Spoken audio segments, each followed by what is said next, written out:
ඔයා කොහේ හිටියත් මොනවා කරත් බොනා කරගෙන හිටියත් ඔයා ඉන්න තැන හරියටම දශමයටම නූලටම හැකගෙනෙට කියන්න පුළුවන් කියලා ඔයා දැනගෙන හිටියද දැන් කියයි මේ වීඩියෝ බලලා කිසි තේරුමක් නැහැ මේ වීඩියෝ බලනකොට වීඩියෝද අපි ෆෝන් එකේ ලොකේෂන් නෝට් කරගත්තා නම් කියලා හැබැයි පුතේ ලොකේෂන් නෝට් කරත් ඔයා ඉන්න තැන හරියටම ට්‍රැක් කරලා කියන්න පුළුවන් පළවෙනි දේ තමයි ඔයාගේ IP ඇඩ්‍රස් එක ඔයා මොන වෙබ්සයිට් එකට ගියත් ඔයාගේ IP ඇඩ්‍රස් එක එහෙම නැත්නම් ඩිජිටල් ලිපිනේ අන්නේ වෙබ්සයිට් එකේ ඉතුරු වෙනවා.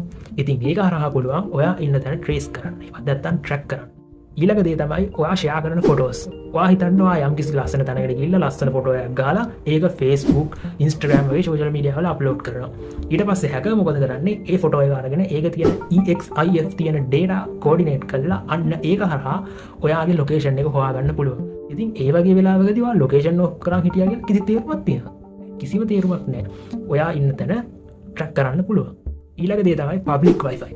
public wifi ගැන මම වීඩියෝස් දෙකක්ම අප්ලෝඩ් කරලා තියෙනවා. හැබැයි ඉතින් ඕගොල්ලෝ එයා බලන්නේ නැහැ නේ. මෙතනදී public wifi කියන එක dangerous නෑ. හැබැයි hacker කෙනෙක් හදලා තියෙන fake public wifi එකකට ඔයා log වුණොත් ඒ public wifi එක හරහා ඔයාගේ තියෙන phone එකට මොකක් හරි app එකක් එහෙම නැත්නම් මොකක් හරි malware එකක් වගේ දෙයක් ඇතුළත් කරලා අන්න ඒ දේ හරහා පුළුවන් ඔයා යන්නේ තැන් ට්‍රේස් කරන්න ඔයාගේ කැමරාවෙන් ඔයා ගන්න ෆොටෝස් වගේ දේවල් එකකට ලබා ගන්න වගේ ගොඩක් දේවල් කරන්න පුළුවන්. කොහොමද මේ වගේ බේරෙන්නේ?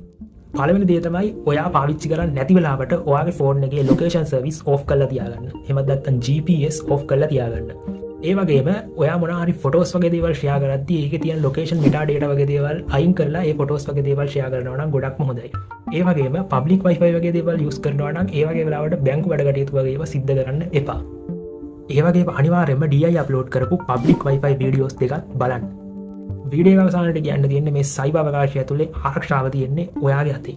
ඒක හින්දා මේ වගේ වීඩියෝස් බලන්න මේ වගේ වීඩියෝස් පිළිබඳව තව මිනිස්සුන්ව දැනුවත් කරන්න මේ වීඩියෝ ෂෙයා කරන්න ඒ වගේම මේ වගේ channel හරහා ලොකු audience එකක් grow වෙන්න මේ වීඩියෝ එක like කරලා මේ වීඩියෝ එක up කරන්න DI ඊළඟ වීඩියෝ එක අප්ලෝඩ් කරනකන් DI එක ටච් එකේ ඉන්න